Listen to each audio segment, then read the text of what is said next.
Good morning, everybody. Good morning, my darling. Good morning. That's my wife. Good morning. I don't call everybody in the audience my darling, but I could be tempted to. Good morning, my darling. Well, how nice of you to choose to be in the room with me on this day. Let's talk about abundance. Abundance is a topic in which I have had a great deal of interest through the years. And so have many people. And the first thing I came to understand about abundance was that when I began to look at it deeply, and when I began to receive my information from a higher authority, is that I have been misdefining what abundance really is. That I thought that abundance was stuff. You know, it had to do with how much stuff I had. And I hate to be simplistic here, and I really hate to be really obvious here with what I'm going to tell you, because I know you already know this. But for those of you who have forgotten that you know, I'd like to remind you of what I was reminded of in my dialogue. That true abundance has nothing to do with anything that I am having, and everything to do with what I am being.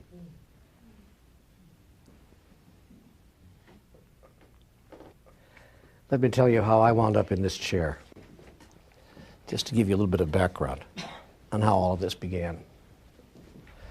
In 1992, I had reached the end of the line for me. In 1992, I had reached a point where I was losing again another committed relationship with a significant other.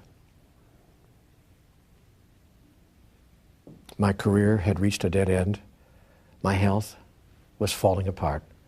I mean, nothing was working in my life.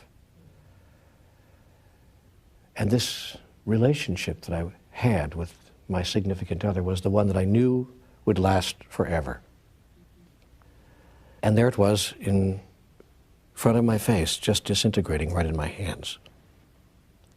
It wasn't the first time that such a relationship had disintegrated right in front of me.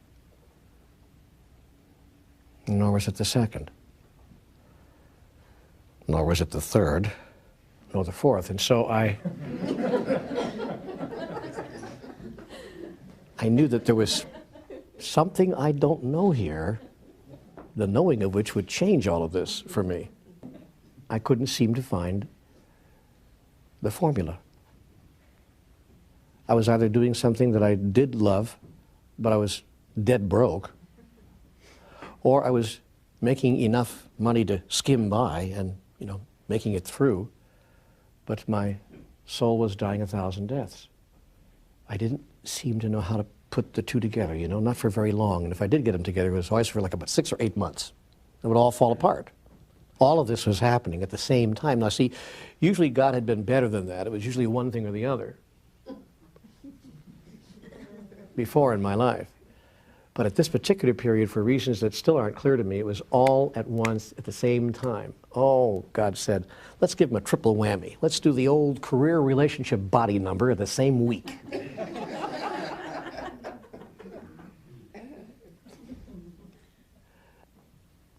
And one night I threw back the covers of the bed because I had awakened in the middle of the night, filled with rage and upset over how my life was. I stormed out into the larger part of the house looking for answers in the middle of the night. I went to where I always went for answers in the middle of the night, but there was nothing decent in the refrigerator that night, so I went to the couch instead. And there I sat on the couch, 4 o'clock in the morning on the couch, stewing in my own juice, as it were. And then I called out to God. I thought, well, I can run around and break up the house, tear apart the dishes or whatever. But I sat there and I called out, God, what does it take? what does it take to make this game work? Somebody tell me the rules. I promise I'll play, just give me the rules, you know. And after you give them to me, don't change them. And I asked a ton of other questions as well. And then I saw on the coffee table in front of me, there happened to be a yellow legal pad lying there. There was a pen next to it, so I picked it up, flicked on a lamp, and I began to write my anger out. You know, seemed to be a safe, quiet way to deal with it at 4:15 in the morning. I don't know how it is with you when you are angry and when you're writing, but I write, you know, really big when I get angry, and there I was. What does it take? I was really angry to make life work. And what have I done to deserve a life of such continuing struggle? Exclamation point, exclamation point, exclamation point. And on I went like that for about 20 minutes, just writing out my anger, you know, defying the universe to give me a response. And then I finally calmed myself down just a bit, felt just a little bit better. And I thought, okay, that worked. I have to share this process with some friends. That works. Took the pen to put it down, and the pen would not leave my hand. I looked at that and I thought, isn't that interesting? My hand is cramped up from all that writing. So you always find a reason. I brought the pen back to the paper for reasons that aren't clear to me now, and a thought came to me, a little voice, right over here, just over my right shoulder. And I call it now my voiceless voice. And the voiceless voice said, Neale, do you really want answers to all of these questions, or are you just venting? I said, well, you know, I am venting, but if you have answers, I'd sure as heck like to know what they are. And with that, the answers came. In a flood. The answer to every question I ever asked came to me. And so fast that I felt I had to write them down or I would forget them. I never intended to write a book. I was simply writing this stuff down because I didn't want to forget this stuff that was coming to me. So I wrote it down in a flood as fast as my hand could fly. And as I read what I was writing, it brought up naturally other questions for me because it was astonishing stuff that was coming off the pen. So I started writing the questions that the answers brought up for me, and that brought more answers, and I wrote more questions, and that brought more answers, and before I knew it, I was involved in a non-paper dialogue with what I later came to know must be God. And that's the short story of how I happened to be here. And I wound up sending that on-paper dialogue to a publisher. And it was published, and 2 million people have purchased it. It's been translated into 24 languages around the world. It's really astonishing to see something you've written come out in Japanese or Greek. It's all Greek to me. And to realize that somehow or another, in fact, you've touched the entire world.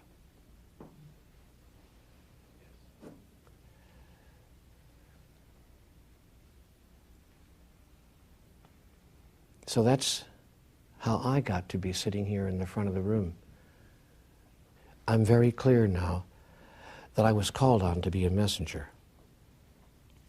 I'm very clear now that in fact that's what I've always been, is a messenger.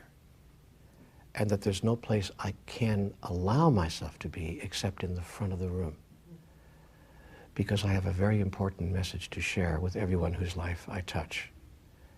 And here is the important message I've come to share.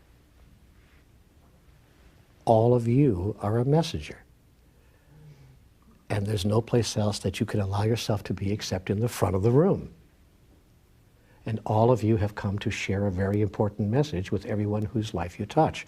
And here's the important message that you have come to share. All of them, each of them is a messenger.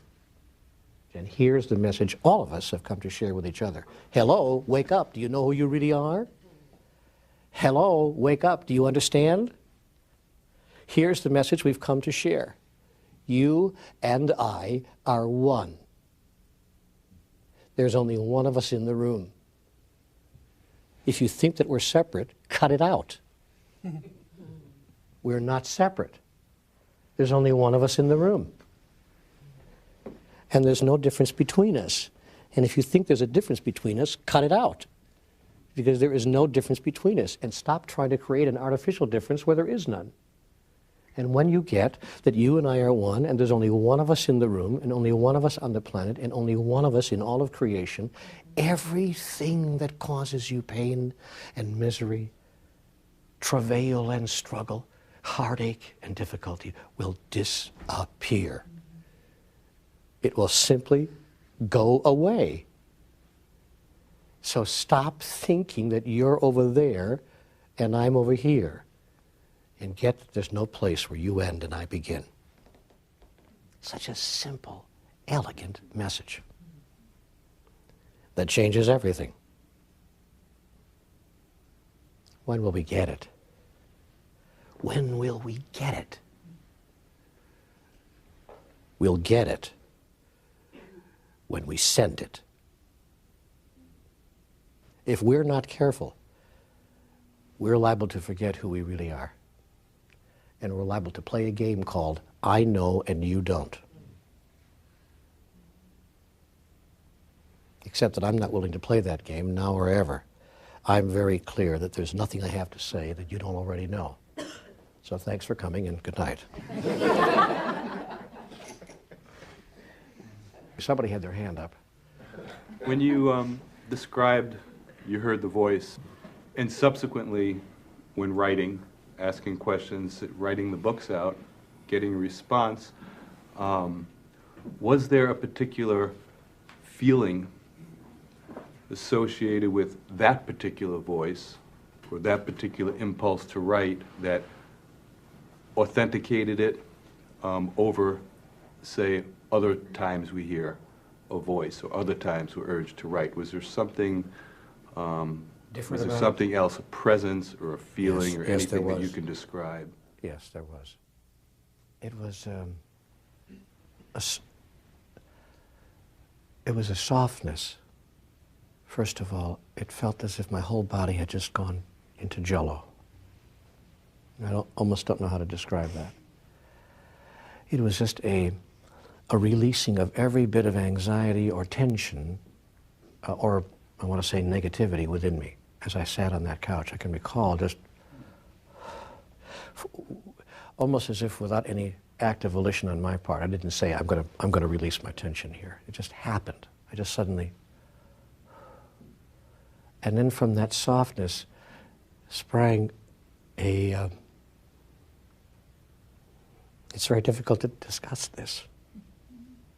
It's a peace and a sense of incomprehensible joy and oneness, a joy that almost brings tears, that kind of a deep, deep joy. And from that first moment, I just sat there and the tears began to flow before I wrote more than 10 words. I can recall the experience of the ink blotting on the page. I was using one of those, felt tip pens. And the ink was running as my tears were flowing. And it rarely is less than that. I've kind of gotten used to the experience now. So I'm aware of what's going to happen. But I know what it feels like. Have any of you ever been present at the moment that a baby is being born and held it in your hands for those first 3 or 5 minutes of its life? And have you ever had that experience? That's what it felt like. It felt that way like when I held my child for the first few moments of its life and looked in its face, and there was no other feeling I could have except oneness, complete connectedness, love that knew no limitation of any kind and no condition at all. Just a sense of, oh, can't even put it into words. That's how it felt, like holding your newborn child in your hands. That's how it felt. And I knew in that moment that I was, in fact, holding a newborn child in my hands. I knew that I had given birth to a new me. I didn't invoke the voiceless voice at all. I think what happened was I simply called out to the universe, really called out to God, as many people do in their moments of quiet and deepest desperation. You know, my God, what do you want from me? And really, my question was larger than that. If I'm to stay alive, how am I going to do that? Because I didn't really want to even stay here. You know, I wanted to just check out. So I kind of challenged God in that moment. Either give me a reason for living or I'm gone. And I just don't get this. Don't get what's happening here. When I first heard the voiceless voice, it was very much as if someone was whispering in my right ear.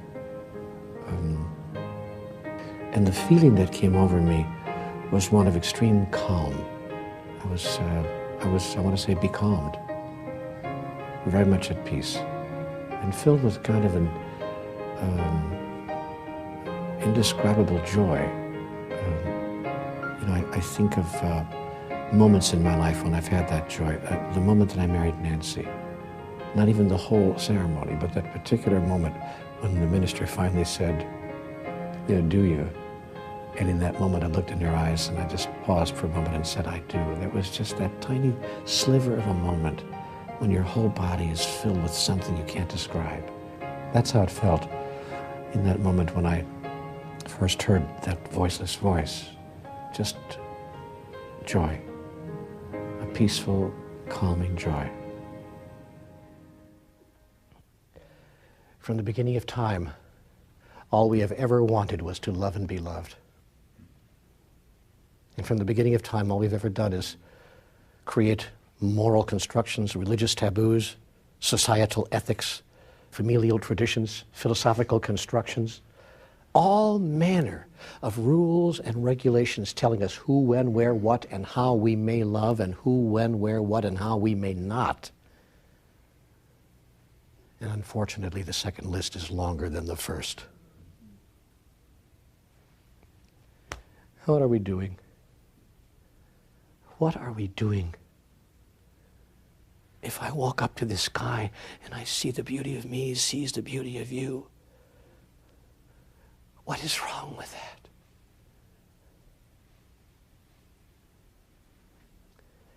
Or if I walk up to a stranger and say, "I see who you are," how is that not okay?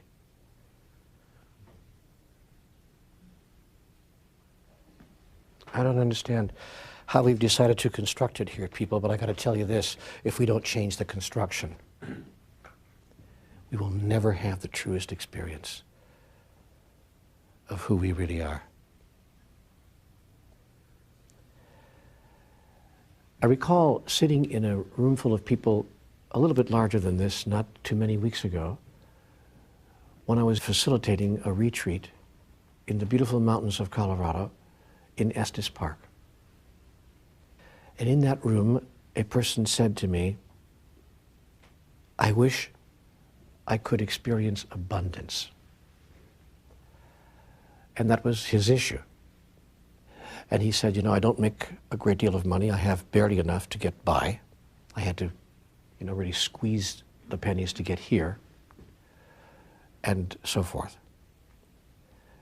And he said, "I've all my life wanted to experience the kind of abundance that I see you," and he pointed to me in the front of the room, experiencing. And I said, "Well, if you really want to have the experience of abundance, why don't you spend our lunch hour giving abundantly of that which you have to give?" And he looked at me, astonishingly enough, and he said, "I have nothing to give." He really thought, he wasn't even making that up, he really thought he had nothing to give. And so I had to look at him and begin to say the obvious. "Do you have any love to give?" "Oh," he said, and he wasn't even sure about that. but he, I think, had to concede the point that perhaps there was a morsel of love within him that he could give. He said, yeah, I suppose I have some love to give. I said, do you have any compassion? Does compassion reside within you at any level? Yeah, well, I suppose I have a little bit of compassion. People have called me a compassionate guy. He was having a hard time saying the word compassion in the same sentence as the word me. But he allowed us to how perhaps he had some of that to give as well. I said, do you have any humor? He said, oh yeah, everybody thinks I have a great sense of humor. I got enough jokes to last for a lifetime. I said, terrific. And we made a list of the things that he had in abundance. But of course, he didn't think that had anything to do with abundance as he was describing it. I said, okay, let's agree that we disagree on our definitions of what is abundance, but let's agree that you do have an abundance of these things. And we could agree on that. I said, great. Now, well, here's what I want you to do. Spend your lunch hour, and I want you to give of these things that you have acknowledged that you do have in abundance. Give of them in profusion. Give more than you ever gave before to everyone whose life you touch while we're on our lunch hour. That's my challenge to you. And he agreed to accept the challenge. And so he went off on the lunch hour, and he began to outpour that of which he had abundantly. On everyone, there were like maybe 600 people at this place. 200 of them were in our retreat and 400 from other places. So there were lots of strangers who didn't know who this guy was or what he was up to. See, so he walked into the cafeteria, and it was like a major confront for him, because it was like, well, my group knows that I'm going to act crazy now. But the rest of these people don't know that I'm now going to act kind of nuts. Because you see, when you give of yourself abundantly, half the world calls that crazy. See, they say you must have something going on with you, something's wrong. People don't act that way, which of course is the problem. People don't act that way. So here he is walking up to people in the cafeteria, and he is sharing abundantly of that which is abundantly his. He's sharing of his love and his good cheer and his humor. He was telling jokes all over the cafeteria. Some folks were laughing, ha, ha, ha, ha, that's pretty funny. And other folks were laughing, ha, ha, ha. Who is this guy? But everyone couldn't help but have a little grin, even those who didn't think his joke was that funny. Couldn't help but grin a bit at this wonderful guy, this Santa, who just showed up in the cafeteria all of a sudden. And he was going around saying wonderful things to people, and one person, as it happened, was not in that good of a mood. And it was his opportunity to show some compassion. And he showed compassion by not telling any more of his bad jokes. But then he sat down next to that person, said, I don't know you, but I'm from this other group that's doing a retreat in the other lodge. Everything okay? Before he knew it, he had become involved in a conversation with God. And he got to express that part of himself. This guy came back from the lunch hour feeling so huge, see, feeling so big. And he said, I can't tell you. I said, how I feel. I said, do you feel abundant now? He said, yes, I do. I feel abundantly wealthy with all these grand parts of me that I haven't really given myself permission to express. That is to say, express, push out. To express, to push out. Hadn't given myself permission to do that. But what was really funny, and here's the trick that the group played on him, while he was at lunch, somebody went to the room and got their hat, and everybody in the room put money in the hat. So that when he got back to the room, the guy had like a lot of money in the hat, because the room just wanted to prove to him, you know, what goes around comes around and all that. It was this incredible in-the-moment experience of the truth. And he just sat there. This grown guy. The tears started to flow. And he had a direct experience of what is eternally so. That which you give to another, you give to yourself. And you can give it in one form, and it will come back in another. But it cannot fail to come back to you because there's only one of us in the room. And his life changed out of his new awareness of what abundance truly is. So the first thing I want to share with you about abundance is get clear what abundance is.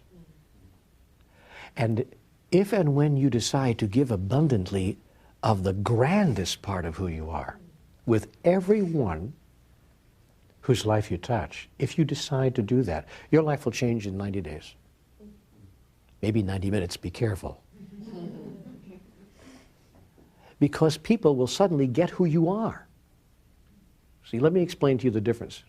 Here are two lawyers, and they both have an office on the same block in the same city. They both graduated from the same college, and they both graduated at the top of their class.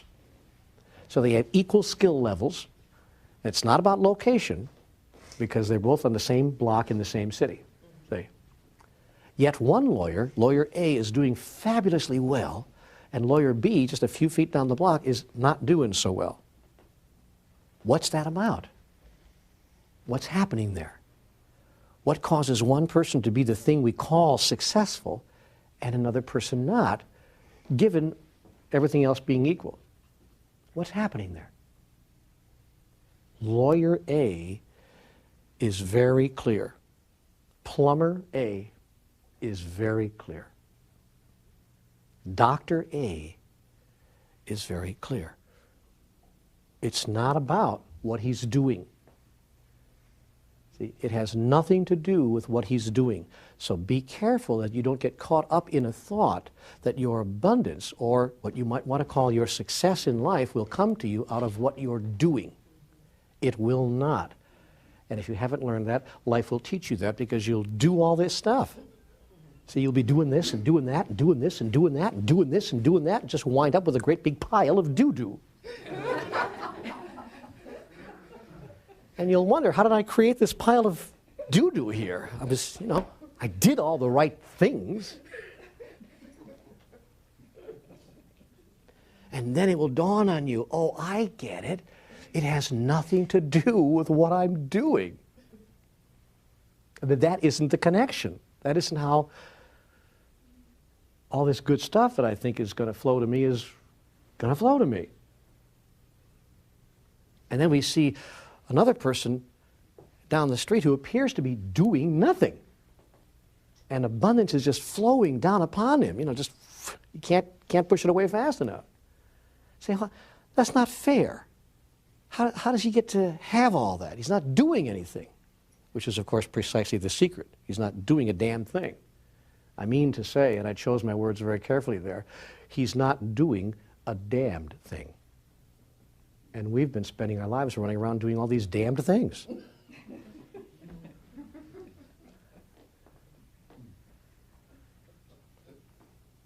But he's being something.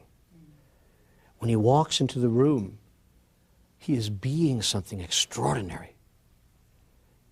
He is being love, compassion, wisdom, humor, joy. And he's being one. See, the highest level of beingness. He's being one. You know, when you go to a doctor, lawyer, plumber, dentist, whoever it is, anybody to whom you're going, the clerk at the post office, doesn't matter. When you're going to that person, you look into their eyes and you go, whoa, they get me. They see me. They're in a sense, although you might not articulate it this way, they're like one with me. This is we walk away and say, what a nice person. What a nice guy.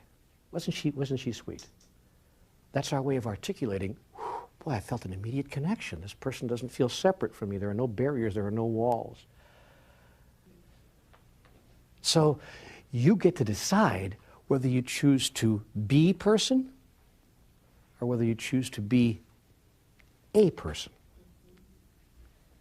If you choose to be a person, person A, and give abundantly of all the magic that lies within you, the magic that lies outside of you will be attracted to you and become as much a part of you as you allow it to become. Got it? So the important thing for us to remember when we're searching for right livelihood is to stop looking for something to do and start looking for something to be. And to get in touch with that part that resides deep inside of you that knows who you really are and see what it would take to call that forth in a beingness way. So look inside. What is it that I'm being when I feel totally fulfilled and totally self-expressed? What am I being when that happens? Maybe I'm being a healer. Maybe I'm being sensual. Maybe I'm being creative. Or there's some level or state of beingness that would describe to you in a word or two the essence of what's showing up for you, what part of you that's really showing up big. But before I get into it, as I said a minute ago, before I get into a detailed explanation of that, I want to go to some other thoughts, first of all, that I have noticed block people from experiencing abundance, and that blocked me from experiencing abundance. And now I am going to talk about abundance in terms of dollars and cents. Many people hold the thought that money, per se, is bad. I don't know whether you hold that. And some people hold that thought almost unconsciously. That is to say, if you ask them directly, do you experience that money is bad? Is it your thought that money is bad? They would say, no, it's not. Money is good. Many people would say that. But they act as if it's bad. Do you ever have anybody do you a favor, and when you want to offer them a few pennies just to kind of compensate for some of the hard costs that you know they've put into it, they won't take the money? What do you suppose that's about? They don't want to take your thanks? No, they're happy to take your thanks. They don't want to take your money? No, they don't want to take your money for it, because somehow the exchange of money for the good thing they did for you at some level besmirches the exchange. You see, it drops it to a level that starts to feel icky. You see, there's a guy I once knew named Reverend Ike who used to say, I love money and money loves me. That's a great message. I love money and money loves me. And I don't declare that in my universe God is everything except money. But rather I declare God is everything including money. See? That money is just another form of the energy of life that we call God. So we need to get off of our idea that somehow money is bad. You know, we talk about filthy lucre, you know, and we talk about being filthy rich. And we use those phrases that give away what our inner thought is, or at least the inner thought of society at large is, about this. And I can tell you that society still holds this thought very deeply, because one of the questions I am most frequently asked, how does it feel for you to be going around the country talking about spirituality and making so much money at it? As if somehow I'm doing something wrong, you see? As if somehow that should be a warning to the public. See? Big warning. See, look at how much money he's making off of this. And every so often I get a letter from someone who says, if you're really so spiritual, why don't you give away all of your royalties to the poor? See? Why don't you, for that matter, just put the book on the internet and let people have access to it for free? See? And the reason that we don't do that is that if we did that, the publishers would go out of business and the book could never be produced to begin with. See, somebody has to do the first thing called publish the book in some form. Even putting something up on the internet costs money. So because that's true, what we notice is that money is just the lubrication that makes the machinery of life work at this present time on our planet as society is currently constructed. And that's all right. See? So I refuse to go to that place that says if you were really a spiritual person, you'd give your book away, you'd take the royalties that you do get for it and spread it out among the poor, and you wouldn't take any of that for yourself. As it happens, just as a matter of information, Nancy and I and the foundation we've created do contribute a large sum of money each year to many, many worthwhile causes. That's not important. It's just what's true. It's just what's so. But, you know, I love making a lot of money because it allows me to do a lot of things, and I'm very clear what I want to do in the world. I'm very clear the changes that I want to cause to happen. And as I said, in our society, it takes that lubrication to make that occur.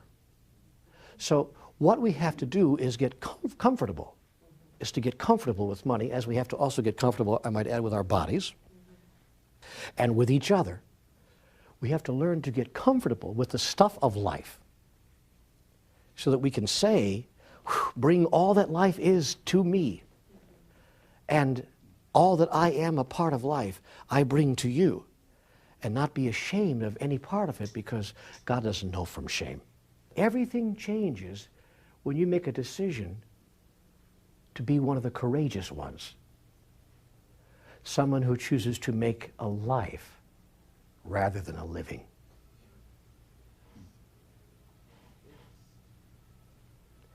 And that's when your whole experience shifts. You create a shift beyond belief when you change your thought about what you're up to here, when you decide, in fact, to make a life rather than a living. And that shift is so enormous that everything is altered in your experience, including your experience of money. And make no mistake about it, this is possible. I'm here to tell you that shift happens.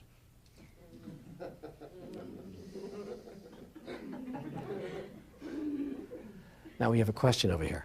So, a conflict I have with money, I also appreciate it, enjoy it, and I used to feel like I would have to do things I didn't want to do to get money, which now I see that's not a problem, but a conflict that's still left for me is that I feel like if I'm having a lot of money, if I have a lot of money, I'm participating in a program or system that leaves the majority of the world on the outs. And it would be much more acceptable for me if I knew that everyone in the world had food, everyone in the world had medical care, everyone in the world had housing and clothing, and then money was simply a means to play with more, say, quote-unquote, unnecessary. I hear every word you're saying, but be careful that you don't use your righteousness about that to deprive yourself of the very empowering instrument that could cause it to happen through you. See, be very careful that you don't use righteousness to disempower yourself from being one of those who can actually cause that to happen. My life is dedicated to creating a world exactly as the one you've just described. But I can tell you that I'm far more effective in doing that now than I was when I was denying the very power that would cause me to be able to create those kinds of changes. Every moment of righteousness and every moment of judgment stops you from expressing the grandest idea, because no one can hear you anyway. When you speak from righteousness or judgment, no one can hear you. Not only then do you push away the power that would cause you to be able to create it, you push away the people that could even bestow on you that power, because no one gets righteousness, not even those you are trying to help. You know, one of the biggest traps of the human experience is righteousness. And sometimes we feel we have what I want to call a right to be righteous. I mean, we really feel that we have a real firm grasp on right and wrong in this particular situation, whatever that might be. And we might. I mean, given the relative realities of what is right and wrong anyway in any given circumstance, but within the framework of that relative system of thought, we might in fact be dead right about something. It's a very dangerous place to be, though, because righteousness can block effective action more quickly than just about any other kind of attitude or experience. It stops us from being understanding, you see. When I think I'm right about something, I can't begin to understand how you could hold a point of view different from me, or how a condition can be allowed to be, to continue. I lose my compassion for the people that created that being what it is that out there that I'm being righteous about. When I lose my compassion, I lose my ability to make any kind of really effective change for the better. Because no one likes to be made wrong. It's especially dangerous, I think, for us to become righteous about all the wrong that's being done in the world. Because being terribly righteous about what's being done wrong in the world is a huge announcement that we don't understand that we've placed it there. You also said something else interesting. You said in the earlier days and times when you contemplated these issues, you would catch yourself doing something you didn't want to do, or thought you had to do things you didn't want to do in order to. Quote, sell out. No one does anything they don't want to do. Let's get very clear on this. No one does anything they don't want to do, ever. We just do what we want to do, given the results that we anticipate it will produce. Then we pretend there was no other way and convince ourselves to feel bad about the choices we've made. See, no one does anything they don't want to do. No one. There is never a time in life when you do not have a choice, ever. As a matter of fact, you have created the circumstances of your life, including this place that you call no choice, precisely to give you an experience of the choices that you have. You've actually created this apparent roadblock to cause you to notice that there was no roadblock to begin with. And some of you will notice that, and most people will not, and they will allow themselves to live the rest of their lives imagining that they had no choice. I had no choice is the most frequently used rationale for us doing what we wanted to do in the human experience. Some people feel victimized about money. They don't really understand that they're always at choice in their lives about anything, and especially about money. It seems to some people that they are at the whim and whimsy of the winds of fortune, to use perhaps a well-chosen phrase, or the winds of misfortune, as the case may be, and they see really no connection between their monetary situation in life and their consciousness, and the level of their consciousness.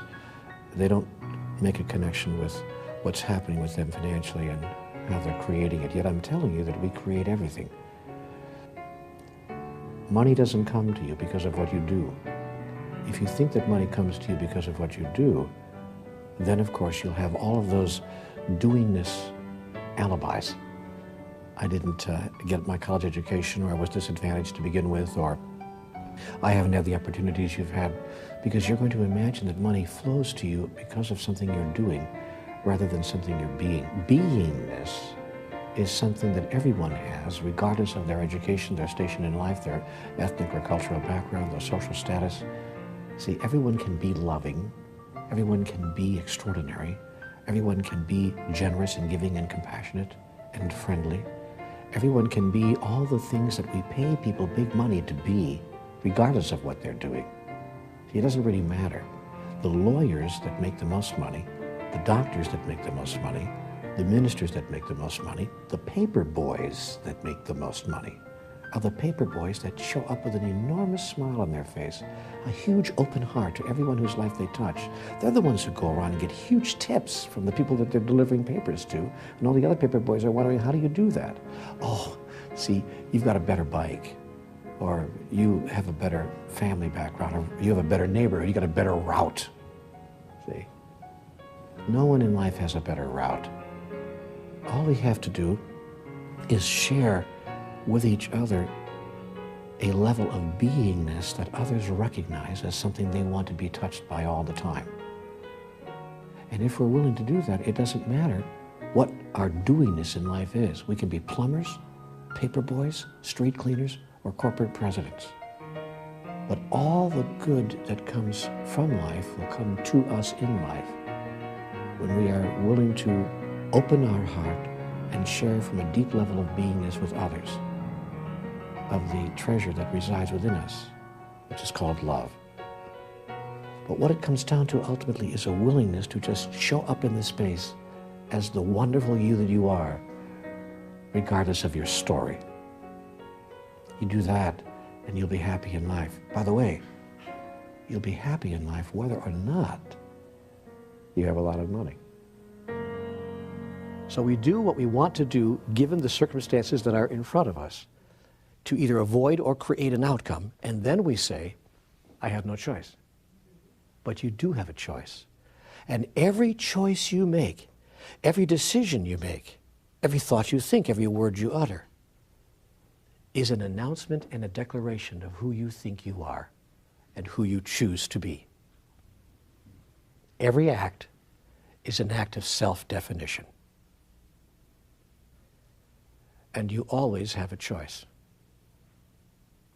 But remember this, no one ever does anything inappropriate given their model of the world. So not only are you always given a choice, you are always making a choice, and you're always making the choice that you think will best produce or avoid the outcome that will cause you to assist yourself in defining who you really are. That's what you're up to. Now, you may not articulate it in that way, but I assure you that's what the human soul is up to. And when you begin to see it that way, when you begin to frame it in that way, you see life in a whole different way, and you imagine life to be a grand adventure, because suddenly it becomes an extraordinary adventure, an adventure in self-creation.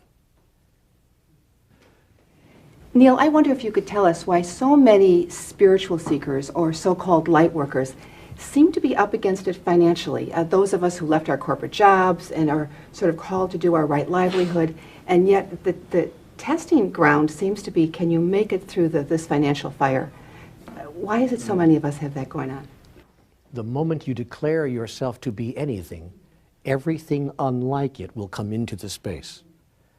And it has to. It's the law of the universe. Why, you ask? Because that's the way the universe works. And here is why.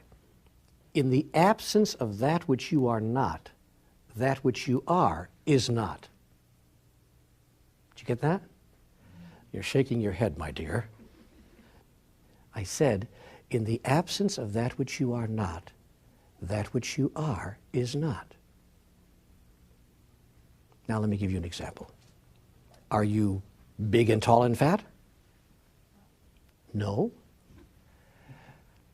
How do you know that you're not big and tall and fat? Because compared to other people, I seem to be somewhat medium. So if big and tall and fat didn't exist, if big and tall and fat didn't exist, how would you know that you were not big and tall and fat? Supposing that everyone looked like you. God, wouldn't that be great? No, actually, you all look great just the way you are. Just a little one-liner that I can't resist. But what is your name? Karen. Karen, supposing, just for the sake of this discussion, that everyone looked exactly like you, how would you know how you looked? How would you know how to describe yourself? How would you be able to say, I'm the one with the long, dark, oh, I see everyone has long, dark hair. Okay, well, I'm the one that's relatively slim and I'm kind of short. Well, actually, everyone is short and kind of, how would you be able to even know who you were? You wouldn't, would you? Not in this relative existence. Not on the outside. No, not on the outside. And if everyone were identical on the inside, you wouldn't even know the inside of you, because you'd all be the same. No? Therefore, I promise you that if you want to have a direct experience of who you are and of what you are, you will attract to yourself like a magnet everything that you are not. Because in the absence of that which you are not, that which you are is not. Got it? Mm-hmm. Bingo. Thank you. Now the secret, once you know this, is to not resist it, because what you resist persists. And what you look at disappears. What you hold and embrace, you make your own. What you make your own no longer resists you. That's why masters never resist the opposite of who they are, but rather see it as the grandest blessing. Bring on the opposite. Bring on that which I am not, for I will not only welcome that which I am not, I will merge and become so much a part of it that it will bless that which I am and cause it to have grand expression. See, all the universe is a field. Some people call it a morphic field.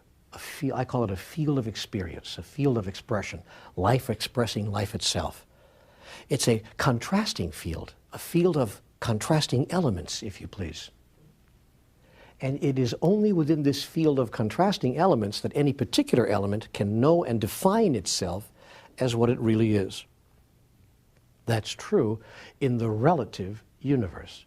Now, in what I've been told is called in our language the realm of the absolute, such a contrasting field is not necessary, nor is it for that matter even possible, because the realm of the absolute is by definition absolutely what it is.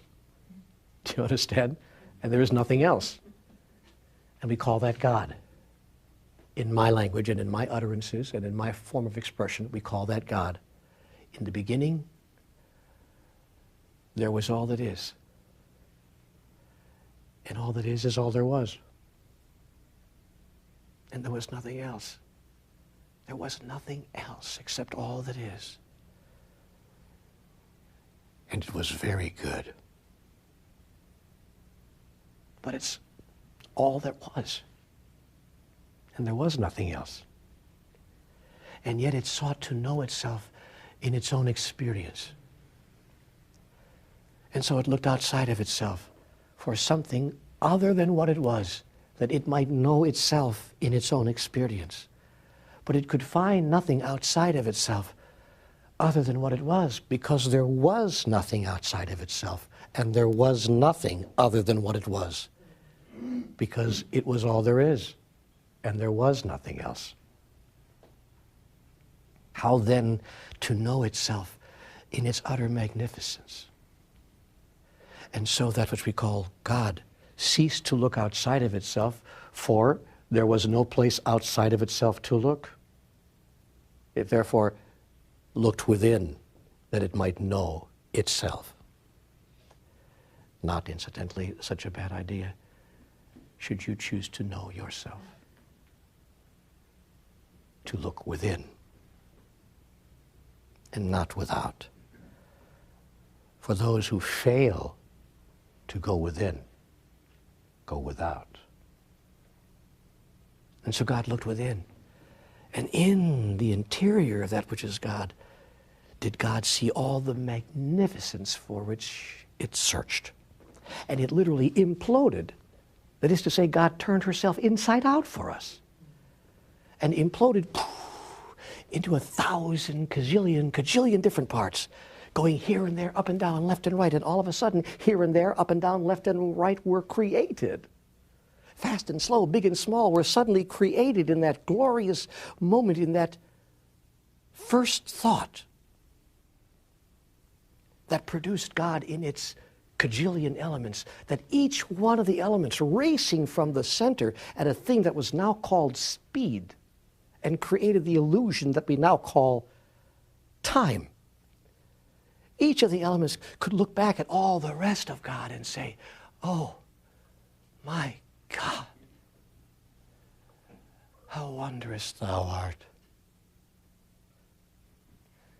And who among us has not done exactly that on a starry night or in a room full of people? Oh, my God, how wondrous thou art. My grandest vision is that, first of all of us come from three principles: economically, spiritually, politically, socially. We would come from three principles. The first principle is that we are all one. Do you imagine what the invocation of a principle such as that, we are all one, would do to us economically on this planet, and politically and spiritually? It would produce such upheaval and such shifting and such change that we almost can't describe it. And it would be all change for the good, for the better, of course. Wars would end tomorrow. Disagreements would be virtually impossible, certainly disagreements that lead to violence would be very difficult to sustain, given the thought that we are all one. We will construct an economic reality around that basic spiritual truth. There's only one of us, and it is possible to do that. And that economic reality would eliminate all thoughts of ownership, for instance. We wouldn't own anything anymore. And when we get to that place, we'll stop despoiling the land, destroying the environment, and doing the kinds of things that we're doing to Gaia, to this planet, because we think we have a right to, because after all, it's ours.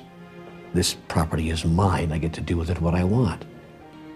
By what manner or means, by what level of reasoning can a society of evolved beings allow themselves to justify 1/10 of the people holding 9/10 of the resources and refusing to share them equitably by saying, you don't understand, it's mine, I bought it, I worked for it, and you can't have it?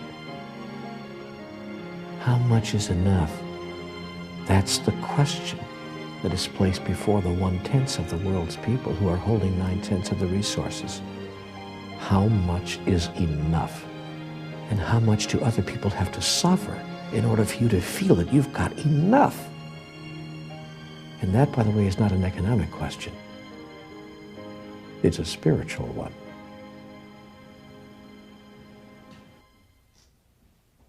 And so, that which is the collective called God leaves it up to the individual elements of God to remind each other.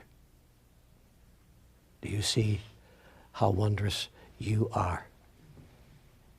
Oh my God, how wondrous thou art. Yet when we fail to say that to each other, when we fail to bring each other that message, we fail in the grandest mission of all. For we have come here to know ourselves. We've come here to know ourselves. Yet I can only know me through you, ultimately. Because there's only one of us in the room. But should you declare yourself to be abundance personified, that which attracts all the grand abundance of the universe, including money, I assure you that one of the first things that will happen is you'll have the direct experience of having no money at all. Anybody ever had that experience? There are 3 levels of creation. So we are each of us 3-part beings made up of body, mind, and spirit, just as God is made up of body, mind, and spirit. So each of us are an individual duplication of the triad of energies which we call God. And that triad in our language I call body, mind, and spirit. And so we each have 3 centers of creation, or 3 tools of creation: body, mind, and spirit. That is to say, what you think produces energy in the universe that, if you think it often enough and long enough, will actually produce a physical result in your life. Anyone experienced that? Sure, most of us have. In fact, a guy back in 1946 wrote a huge best-selling book on this called The Power of Positive Thinking. You know, that New Age writer, Norman Vincent Peale. And our second level of creation is our words. As you speak, see, so will it be done. And so your word is really a form of energy. You're actually producing energy in the room with what you say. And that energy is creative. You say something often enough, loudly enough, and I promise you it will come to pass. If 2 or more start saying the same thing, I assure you it will come to pass. And when a whole group of people start saying the same thing, it cannot help but come to pass. This is called group consciousness, and it's, by the way, why the world is the way it is. Because our collective consciousness has not allowed itself to be raised to the level of the individual consciousnesses of many of us. So our job is to raise the what? Collective consciousness. Now, our actions, of course, are the third level of creation, that which we do with this huge, huge collection of energy called our body. We start, and this is a very gross level of creation, very gross level. I mean, I'm moving the air right now. Just moving your hand through the air is a huge, huge movement of energy here. That's why you can literally push energy towards someone. Anyone ever come up to you when you weren't feeling well and just literally stand there with their hand over your head and do nothing else? And in 5 minutes you can begin feeling that, or 5 seconds sometimes, feeling that warmth, that vibration. And doggone it, sometimes if you don't go, I don't know what you just did there, but whoa, do I feel good. Now, of course, if you go even further than that, I'll do this here with this lady who happens to be my wife. If you go even further than that and actually touch each other, incredibly magical things can happen. Because the energy has even happened over there, you see that? Incredibly magical things can happen. Because the energy is very gross and very, not very big, very heavy, very, very real. Now, the problem we have in life is that most often people think one thing, say a second thing, and do a third. That is to say, they do not, as the kids would put it, have it all together. So they think one thing and they do another. Or they say one thing and they think another. Or they don't say what they're thinking, or they don't do what they're saying. Now, I know that none of you in this room have ever had that happen to you in your life, but in my experience, there have been times when I have encountered that conflict between the three centers of my creation. So I often do not want to tell people what I'm actually thinking, because I'm not real proud of what I'm thinking. Then why are you thinking it? God only knows. See? Or sometimes, lately I've started to monitor my thoughts, and I've started to, when I get a thought in there that I no longer choose, that's not really who I am, I don't give it a second thought. See? I literally don't give it a second thought. I just throw it out. And if you don't give it a second thought, it no longer has power. Because the nice part about this energy is that it's very thin, very ethereal, and you have to keep thinking it and thinking it and thinking it and thinking it over and over again until it's thunk so much that it becomes very heavy with collective energy. I'm literally explaining to you the physics of the universe here. Life begins to change for you when you begin to say what you're thinking and do what you're saying. And then you have it all together, and you start to create from all three centers of creation, and suddenly you begin to manifest and produce extraordinary results in your life in a very short period of time. See, so thought, which is the most ethereal form, or when I would say the thinnest, to use a simple word, the thinnest form of this creative energy. And then your word is the next thickest, to use a simple word, the next most dense. And then, of course, your action, I started to say, is a real dense form of moving energy around in a real gross manner. All right. So one of the fastest ways to create something in your physical reality is to reverse the normal process by which we create things. Usually we create things first by thinking about it. I think I'll go to that party. And then we say something about it, as in, Matilda, I'm coming to your party tonight. And then we do something about it, as in showing up at the party. Here I am, just as I said I would be, because I thunk the thought this morning. Okay? That's generally how we produce things in our reality. In fact, everything in this room was once a thought in someone's mind. There is nothing that was not once a thought in someone's mind somewhere. But if you want to really play tricks with the universe and create magic with the stuff of life itself, reverse the thought, word, deed paradigm. Turn it upside down and start with the deed. That is to say, act as if. If you want to experience abundance, be abundant and do as abundance does. Therefore, if you have only $5 left to your name, go to a store and get them transferred, made into singles, and take 5 singles and walk down the street and give a single to each of 5 people who have even less than you do. And by the way, you will find those people very easily. I'm reminded of the story of a guy named Joe who actually lived in San Francisco on the streets. And as little as he had, he made it his job every day to find someone who had less than he had. If he managed to panhandle a couple of bucks on the street, he'd give two and a half times that to someone who had even less. And he was a very abundant guy. He was known as the king of the streets, in fact, because he was the source of abundance for everyone else on the street. People on the streets can begin to experience abundance if they are willing to allow someone else whose life they are touching experience abundance in that instant moment. That might seem easier said than done. I mean, I'm sitting here in the lap of luxury making that statement. And I don't want to sound shallow. And I don't want to sound gratuitous. But I lived on the street. I lived on the street for over a year of my life. And I remember what pulled me out of it.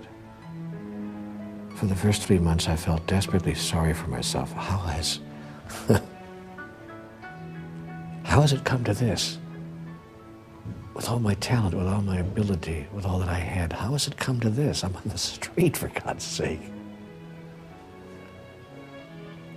In that moment, I decided to live. And I decided to live my life. And that was the greatest decision I ever made. And that's what I would say to anyone who feels trapped, whether in a corporate job or in any place in life. How much of your life are you willing to give away? And how much of your life are you willing to reclaim? And once you reclaim your life, how much more do you think you'll have to give to others? Not just of material things, but of the joy and happiness which now resides in your soul.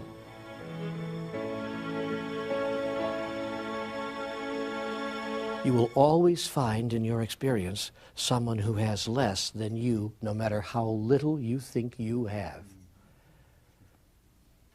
Not because the world is such a terrible place, but because you will create it in your reality in order to give yourself the experience I'm talking about. So you'll walk down the street and you'll see this. Now, by the way, when you see this person who has less, don't feel sorry for them. Get that you put them there. See? Otherwise, you'll see that little soul and you'll start to have pity on that soul. Do not come from pity with anyone. Come from caring. Come from love. But get clear that love is not pity. As a matter of fact, pity is about as far from love as you can get. So do not come from pity, but come from compassion. Compassion says in your mind, oh, there's a person who thinks they don't have what they could have in life. There's a person who still is caught in a belief system that creates a construction around their reality that's other than my own and other than the ultimate truth. And have that compassion, but never have pity. And so you walk down the street and you give the last of your $5 away. Now what happens there? What's going on? You've reversed the thought, word, deed paradigm. You're now doing what the person who comes from abundance would do. And you begin giving away what an hour before you made that decision you couldn't imagine giving away because you thought you didn't have enough. But now you're clear that you have more than enough. So much more that you choose to give it to others. Now, as you're giving this away, you're creating in your body, which is a very gross level of energy, an experience. The body is noticing cellularly, oh my gosh, I'm giving this money away. Look at this, I'm even letting it go. It's kind of like in church on Sunday morning. See, you know what your thought about your money is when the basket comes around in church on Sunday morning and you start pulling out those dollar bills. I'm giving a whole $1. Did you see this, Mildred? Put it in the basket there. Wow, great sermon this morning. I'll make it 5. Wow, big sermon, you know. See, pull out a 20. Get your checkbook out and write 100. Let your church know how important it is to you. If you go to church or go to synagogue or go to a place of worship and it serves you, pull out your checkbook and write a check for $150. Do it just once. Let your church, your synagogue, your place of worship know this is how important this place is to me. I spend this kind of money on all kinds of nonsense, much less sense. I spend this money on nonsense. And do that wherever you see something that makes sense to you. Give of whatever you have to that which makes sense to you. And you will discover that it makes sense for you. Dollars and cents. And money loses its value the moment you try to hang on to it. Money only has value when you're willing to let it go. Get that for those of you who are saving your money. You're not saving anything. You're losing. Do you know that it's true even in the world economy, the longer you save money, the less it's worth. You know that? To make up for it, we have to have some artificial construction called interest rates in order to convince you that holding on to money allows you to increase its value. You're lucky the longer you hold on to money, you're lucky if you manage to maintain its value. No. Money has its greatest value when it leaves your hand, because it empowers you to be, do, and have something that you choose to be, do, and have.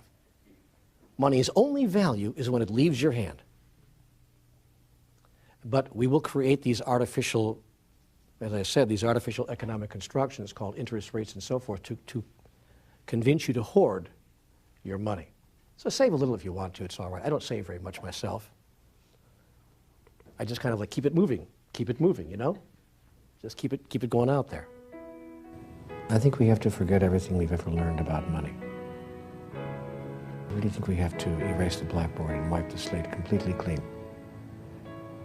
Even those of us who have been blessed to have a bit of money in their lives sometimes have a hard time dealing with that and being okay with it. Because virtually every message we've received about money makes money the bad guy, the villain, and by extension those who have it, the villains in life, even though most people are not villains, even those who have a great deal of money. And it's almost as if those who do have a little bit of it maybe got it some way that was undeserving, that it wasn't fair, or it's not okay for them to have it. So there's a huge myth about money. I call it the money myth. And the money myth in human society is that it's really not okay, which is interesting because everyone wants it. So that puts everyone in a position of wanting something that it's very not okay to have. It's a little bit like sex. It's the same way. I don't know very many people who don't want as much sex, good sex at least, as they can get. But it's very not okay in most places in our society. And see, I'm not really joking about this. I'm being quite serious. It's very not okay in our society to want a lot of sex. If you come right out and say, I want a lot of sex, people think that somehow you're deranged or you're not okay in some way. Money is the same way. Even more so. You know, if you walk down the street and ask people about their sex lives, they'll actually talk to you about that. But ask them how much they have in their bank account. Watch their face go crazy. You want to know what? What I have in my bank account? I beg your pardon, that's very personal. Oh, who you slept with last night is not? Well, a little bit, but this is really personal. You're talking about money here. So people have even a more negative charge about money than they do even about, their own sexuality. Interesting, isn't it? How to make friends with money? Imagine that money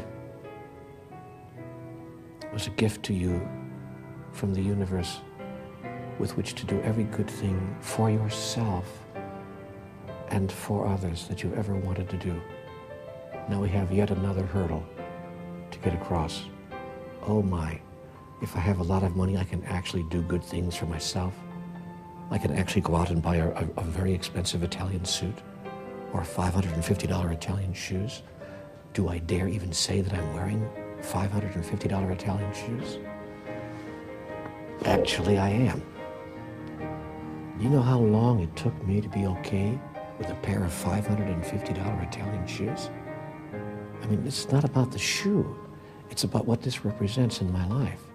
And it doesn't represent that I have the money to afford it. It represents that I have the mindset to make it okay for me to have this.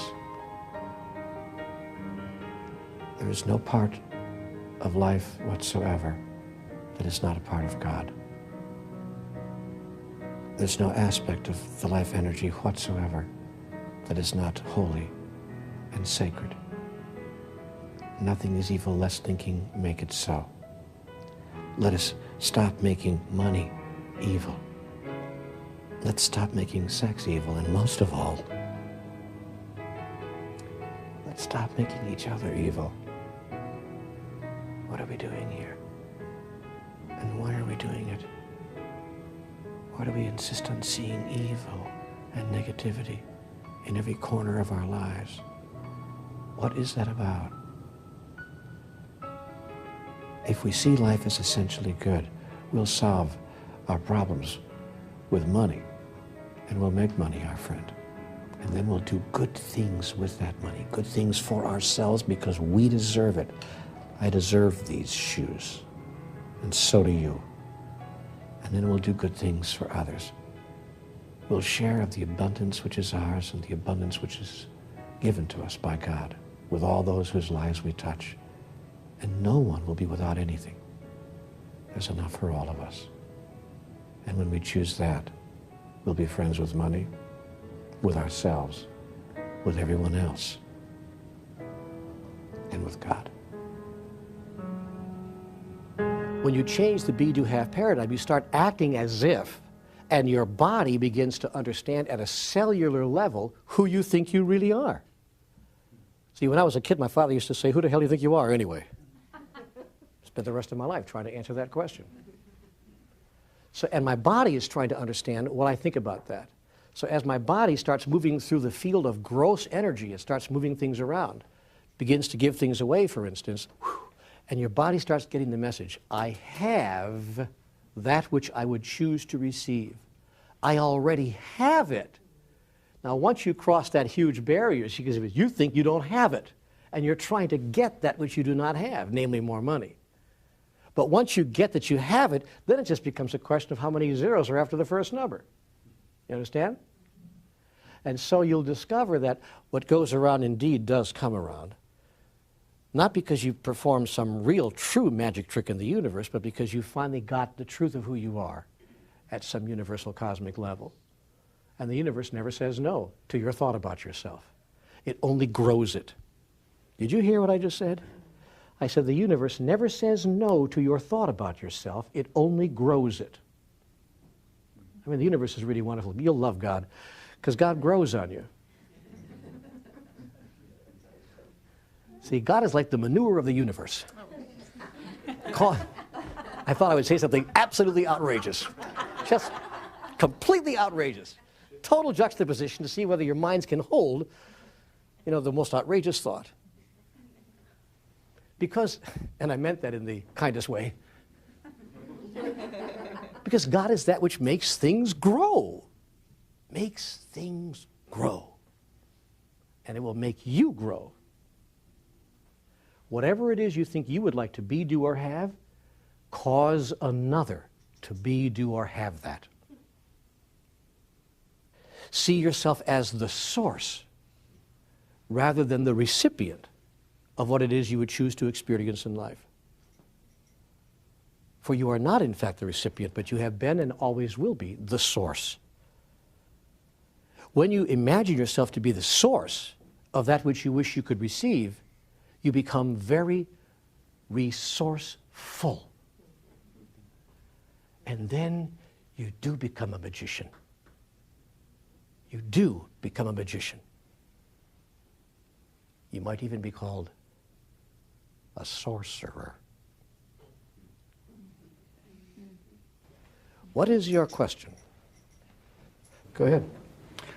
I hear that, and I understand that, and I get that. I wondered if you could address the issue that there is resistance within oneself that one encounters in doing that, because there's still the belief, the fear that, well, if I give it away, then I won't have it.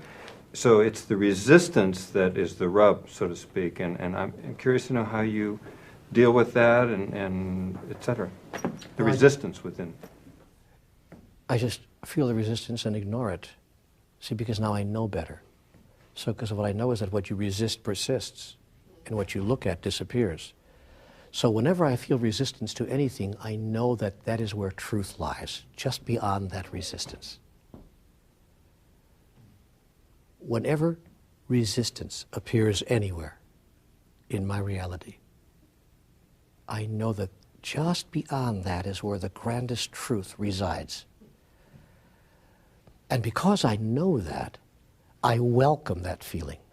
You know, that feeling of discomfort. See, life begins at the end of your comfort zone. So in the moment that I start feeling uncomfortable, I go, oh, there's that feeling of discomfort again. Yes, yes, bring it on. I'm actually comfortable with my discomfort, if that can make any sense. Do you understand the divine dichotomy? I find comfort in my discomfort. That, I'm not really sure, means I'm absolutely sure. It means that the highest part of myself is speaking to me in a way that vibrates throughout every cell of my body, that I used to call discomfort and that I now call a signal from the divine. Move into that, not away from it. Every time I have denied myself the experience of my own greatness, it's because I've moved away from rather than into my discomfort and locked myself out from my place of joy. Not once in a while, not now and then, every single time.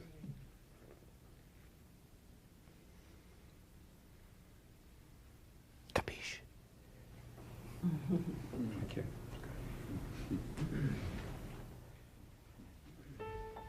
Now, when I say that life begins at the end of your comfort zone, what I mean is that it is on the other side of your comfort that your challenge will be found. Your greatest opportunity will be found. The tendency of all of us is to stay comfortable, not just physically comfortable, but in fact, more often mentally comfortable. When we're mentally comfortable, we're mentally stagnant as well. We're just kind of like blobbing out there mentally and spiritually as well. And the excitement in life is at the edge of all of that. It's on the other side of where we are comfortable. The danger of being comfortable, of course, is that we don't grow. We learn nothing, and we do not expand at all. So I always look to see what is making me uncomfortable, and I move into that, because it is what's making me uncomfortable that will ultimately make me larger and cause me to grow and become a bigger version of myself, a bigger version of who I am. Therefore, in my life, anything that makes me uncomfortable, I take a closer look at. The point I'm trying to make is that in my life, I've learned to look at whatever makes me uncomfortable and then to move into more of the experience of that, because there's probably something there that I want to heal, or at the very least take a close exploration of, to see whether it's, here I go again, serving me to be discomforted by that. So when I say that life begins at the end of your comfort zone, I really mean that. On this side of our comfort zone is not real life, but kind of a slow death. I think people should be uncomfortable at least 6 times a day. And if you're not, do something that makes yourself uncomfortable. Give a speech, sing a song, dance a dance. Go to see a movie with lots of sexuality in it, or lots of violence for that matter, if violence makes you uncomfortable. I'm now going to movies that have lots of violence in them. I'm allowing myself to experience the discomfort, and now I can speak out against that kind of violence in movies, that kind of gratuitous violence in movies, and become a real avid spokesman about that, you see? So I think people should do something 6 times a day to make themselves feel uncomfortable. I can tell you that 8 times out of 10, when I have moved into my discomfort, I've come out of the other side giggling, laughing, and filled with joy. That is more often than not the experience once we move into it, once we become what I call comfortable with our discomfort. And by the way, all true leaders, all true change agents, all true masters are people who have become comfortable with their discomfort. Now there are those among you who might say, but what of caution? To which I say, throw caution to the wind. What can you lose but everything? And until you're willing to lose it all, you cannot have it all. Because you think it's about holding on to what it is you now have got. And that which you hold on to will slip through your fingers. Yet that which you let go will come back to you sevenfold. Because you're holding on to something dearly, for dear life, is the grandest announcement that you think that you are separate from everyone else. See, I'm over here, and you're over there, and I've got this stuff, and I've got to hold on to it. But your letting go is the grandest announcement that you're clear, that there's no place where you end and where I begin. Therefore, in a very real sense, when I let go of it to you, I give it back to myself. Therefore, these 3 words to always remember. Have these words tattooed on your left wrist. Be the source. Be the source of that which you would choose for another. Come from that place of, I am the source. If you want more magic in your life, bring more magic into the room with you. If you want more love in your life, bring more love into the room with you. Be the source in the lives of another of that which you would have in your own life. If you want more money in your life, bring more money into the life of another. Whatever it is you want more of. If you want more compassion in your life, if you want more wisdom in your life, be the source of wisdom in the life of another. And through this process and the process of beingness, the process of being who you really are, you will bring yourself the experience of right livelihood virtually overnight. And the world will shower upon you all the rewards for which you reached in vain for so many years. So allow your doingness to spring from your place of beingness. Be happy, be abundant, be wise, be creative, be understanding, be a leader. Be who you really are in every moment of your life. Come from that place and let your doingness spring from that place. And you'll not only find right livelihood, you will have created for yourself a life rather than a living. Thank you.